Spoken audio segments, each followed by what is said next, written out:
पुढील काही महिन्यांपासून आपल्या संपूर्ण महाराष्ट्रामध्ये भक्तिमय वातावरण चालू होतं। विठुरायाची भक्तिभाव करत अनेक पालख्या महाराष्ट्रभरातून पंढरपुराकडे निघतात आणि अशाच वेळी मराठी सिनेसृष्टीमध्ये देखील आपल्या विठुरायाची भक्ती सादर करण्यासाठी अनेक चित्रपट या दरम्यान येत असतात। याआधी देखील लय भारी आला किंवा माऊली अशा अनेक चित्रपट येऊन गेले आणि आता 19 जुलैला असाच एक विठुरायाच्या भक्तीवरती चित्रपट रिलीज होणार आहे। त्या चित्रपटाचं नाव आहे डंका हरिनामाचा। या चित्रपटाबद्दल आपण आज या व्हिडिओमध्ये बोलणार आहोत आणि अशाच नवीन चित्रपटांबद्दल नवीन विषयांवर आपण आपल्या मराठी भाषेच्या चॅनलवर नेहमीच बोलत असतो। त्यामुळे चॅनलवर नवीन असाल तर चॅनलला नक्की सबस्क्राइब करा आणि हा व्हिडिओ शेवटपर्यंत नक्की बघा। जय शिवराय, मी अनुपम अंकुश कुंभार, एक मराठी माणूस। डंका हरिनामाचा या चित्रपटाचा टीजर जसा रिलीज झाला, मी तो टीजर पाहिला आणि माझी पहिली प्रतिक्रिया अशी होती की या चित्रपटामध्ये सगळे मालिकांमधलेच ऍक्टर्स भरलेले आहेत। आता चित्रपटाबद्दल बोलूच आपण, पण ही जी संपूर्ण कास्ट आहे ना, ती झी मराठी मधल्या ज्या काही मालिका आतापर्यंत होऊन गेल्या किंवा गाजल्या त्या मालिकेमधले सगळेच ऍक्टर्स या चित्रपटाने आपल्याकडे ओढून घेतलेले आहेत।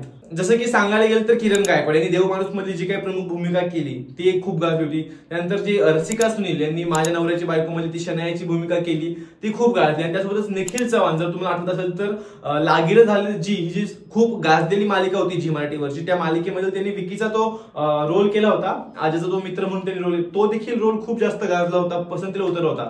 तर असे झी मराठीवरचे अनेक कलाकार या चित्रपटाने उचललेले आहेत आणि त्यासोबतच या चित्रपटामध्ये प्रमुख भूमिका असणार आहे अनिकेत विश्वासरावची, ज्याला आपण पोस्टर बॉयज मध्ये बघितलेले, पोस्टर गर्ल्स मध्ये बघितले। त्याच्यामध्ये त्याचं जे काही काम होतं ते लोकांना आवडलं होतं। एक कॉमेडी कलाकार म्हणून त्यांनी खरंच खूप चांगली कामगिरी आतापर्यंत मराठी इंडस्ट्रीमध्ये केलेली आहे। त्यानंतर प्रियदर्शन जाधव टाइमपास 2 मधले, जरी तो चित्रपट एवढा जास्त गाजला नसेल तरी देखील त्यांनी त्याची ऍक्टिंगची छाप त्या चित्रपटामध्ये सोडली होती। नंतर त्यांनी अनेक कामं केली अनेक चित्रपटांमध्ये आणि ते लोकांना आवडलेलं आहे। तो कॉमेडी कलाकार म्हणूनच समोर आलेला आहे, पण या डंका हरिनामाच्या चित्रपटामध्ये त्याचा नेमकं रोल काय असणार हे समोर आलेलं नाही। त्याच्यामुळे त्याला कसा रोल भेटतोय आणि तो त्याला किती संपूर्ण न्याय द्यायचा प्रयत्न करतोय हे पाहण्यासारखं असेल। अजून एक खूप मोठं नाव आहे ते म्हणजे सयाजी शिंदे। आता सयाजी शिंदे यांना फक्त मराठीमध्ये मान नाही तर संपूर्ण साऊथ इंडस्ट्री त्यांना खूप मोठा कलाकार, एक सिनियर कलाकार म्हणून बघते। तर असं एक मोठं नाव सयाजी शिंदे देखील या चित्रपटामध्ये आपल्याला पाहायला भेटणार आहे।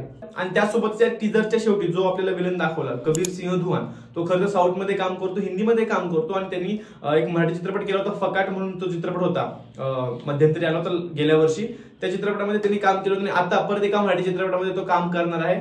विलनचीच त्याची भूमिका असणार असं आपल्याला टीजर वरून तरी दिसतंय, तर त्याच्या भूमिकेकडे देखील खूप जास्त लक्ष असणार आहे। पण त्यासोबतच टीजर मध्ये संपूर्ण टीजर ज्यांच्याकडे केंद्रबिंदूत केला गेला होता ते म्हणजे अविनाश नारकर, ज्यांना या चित्रपटाच्या टीजर मध्ये एक वारकरी संप्रदायातील विठुरायाची भक्तिभाव करणारा जो व्यक्ती असतो त्याचा रोल त्यांना देण्यात आलेला आहे आणि संपूर्ण टीजर जसं मी म्हणलं त्यांच्या भोवतीच तो केंद्रबिंदूत केलेला आहे। आता या संपूर्ण टीजर बद्दल किंवा चित्रपटाबद्दल बोलायला गेलं तर ओव्हरऑल टीजर खूप जास्त इम्पॅक्ट पडतोय असं नाहीये, पण नक्कीच विठुरायाची भक्तिभाव दाखवण्याचा प्रयत्न त्यांनी खूप चांगल्या पद्धतीने केलेला आहे। या संपूर्ण टीजर मध्ये सर्वात उत्तम गोष्ट जर कोणती होती तर ती म्हणजे बॅकग्राऊंड म्युझिक। तुझ्या मायेची पांघर ओढू दे देवा, त्या बॅकग्राऊंड म्युझिकचं काम किंवा संपूर्ण चित्रपटाच्या म्युझिकचं काम केलेलं आहे अभिनय जगताप यांनी आणि त्याचा देखील खूप मोठ्या चित्रपटांमध्ये आता सहभाग आहे असं नाही। त्याचा याच्या आधी टीव्ही सिरियल्स वगैरे यायच्या, त्या टीव्ही सिरियल्स मध्ये त्यांनी याच्या आधी काम केलं होतं म्युझिक साठीच, पण आता एवढ्या मोठ्या चित्रपटामध्ये ते काम करतात आणि मला तर पर्सनली टीजर मधलं जे काय बॅकग्राऊंड म्युझिक दिलेलं आहे म्हणजे अगदी अंगावर शहारे येण्याचं काम देखील या म्युझिकमुळे होतं। ओव्हरऑल संपूर्ण टीजर काही 1.5 मिनिटाच्या आसपास होता, पण या चित्रपटाच्या संपूर्ण स्टोरी लाईनअपला हा टीजर सांगून जातो। म्हणजे विठुरायाची जी काही मूर्ती आहे ती शोधायची किंवा ती परत आणायची ही संपूर्ण टीम काम करत असते। त्याच्यामध्ये मग अनेक रोल मध्ये येतात। सयाजी शिंदेचा देखील कदाचित रोल निगेटिव्ह असू शकतो या चित्रपटामध्ये आणि त्यातच जे काही तो साऊथ मधला विलन घेतलेला आहे त्याचा खूप मोठा रोल असणार आहे असं प्रथमदर्शीय वाटलं। टीजरच्या एकदम शेवटी 1 ते 2 सेकंडचा फक्त शॉट येतो आणि त्याच्यामध्ये विठुरायाची मूर्ती ज्या लाल कपड्याने झाकलेली आहे, जे आपल्याला पोस्टरमध्ये देखील बघायला भेटलो होतं चित्रपटाच्या, ती मूर्ती दिसते आणि त्याच्या मागे तो थोडासा ब्लर चेहरा दिसतो, खूप दाढी किंवा खूप माजलेला जो विलन असतो तसा विलन दाखवायचा प्रयत्न केलेला आहे। आणि माझं वैयक्तिक मत विचारलं तर आपण या चित्रपटाकडून खूप चांगल्या प्रोड्युसिंगची अपेक्षा ठेवू शकत नाही किंवा खूप चांगल्या सिनेमॅटोग्राफीची वगैरे अपेक्षा ठेवू शकत नाही। बाकी या चित्रपटाची काही स्टोरी असणार आहे त्यावर खूप चित्रपट डिपेंड करेल की चित्रपट किती पुढे जाऊ शकतो, किती चालू शकतो।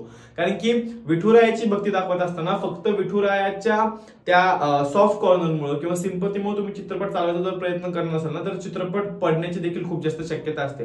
तुम्हाला चांगला कंटेंट देणं, तुम्हाला चांगली स्टोरी लाईनअप असणं किंवा तुम्हाला चांगले ऍक्टर्स असून त्या ऍक्टर्स कडून चांगली कामगिरी करून घेणं देखील खूप जास्त महत्त्वाचं असतं आणि ते या डायरेक्टर्सला, या प्रोड्युसर्सला किती जमतं हे पाहण्यासारखं असेल। बाकी जे मी चित्रपटाच्या सुरुवातीला जी संपूर्ण कास्ट सांगितली ती कास्ट खरंच खूप उत्तम आहे, चांगली कामगिरी त्यांनी आतापर्यंत त्यांच्या पर्टिक्युलर फील्डमध्ये करून दाखवलेलं आहे. फक्त या चित्रपटामधून ते कसे काम करतात हे बघण्यासारखं असेल. 19 जुलैला हा चित्रपट येणार आहे. त्याआधी त्याचा ट्रेलर देखील येईल. त्या ट्रेलरवर देखील आपण नक्कीच बोलू. बाकी तुम्हाला टीजर बघून कसं वाटलं हे मला कमेंट्समध्ये नक्की कळवा. आणि हो, तुम्हाला कोणत्या चित्रपटाबद्दल ऐकायला आवडेल हे देखील मला नक्की कळवा. आणि उद्या अल्ल्याड पल्ल्याड चित्रपट रिलीज होणार आहे. त्या चित्रपटाबद्दल देखील मी नक्कीच बोलणार आहे. मराठी सिनेसृष्टीमधील खूप कमी चित्रपट असे असतात ज्या चित्रपटाची आपण आवर्जून वाट पाहत असतो. त्यातला एक चित्रपट असा आहे जो अल्ल्याड पल्ल्याड. एक वेगळी कन्सेप्ट घेऊन उद्या हा चित्रपट रिलीज होणार आहे. त्या चित्रपटाबद्दल मी नक्कीच बोलणार आहे. त्यामुळे चॅनलला आताच सबस्क्राईब करून ठेवा आणि त्या बेल आयकॉनवर देखील नक्की क्लिक करा. व्हिडिओ शेवटपर्यंत बघितला त्यासाठी मनापासून धन्यवाद. जय जिजाऊ, जय शिवराय, जय शंभूराजे. धन्यवाद.